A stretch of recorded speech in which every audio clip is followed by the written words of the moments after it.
মাঝে মাঝে অনেক অবাক লাগে, কিছু কিছু মানুষের পরিবর্তন দেখলে অনেক খারাপ লাগে। এই মানুষগুলো সব সময় আমাদের আশেপাশেই ঘুরতেছে, আবার এই মানুষগুলোই আমাদেরকে নিয়ে অগোচরে আড়ালে সমালোচনা করতেছে।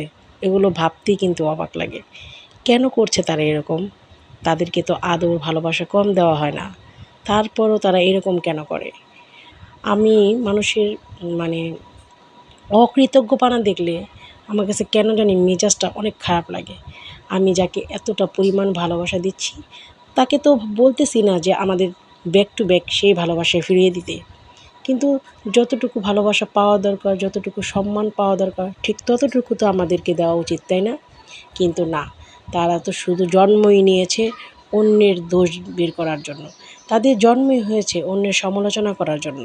আল্লাহ তাদেরকে এই জন্যই পাঠিয়েছে। এই যে তারা এরকম কাজগুলো করতেছে, তারা কি বুঝতে পারতেছে না তাদের রিজিক থেকে অন্যের ভালোবাসা কমে যাচ্ছে? এগুলো বোঝার জন্য আল্লাহ হেদায়েত দান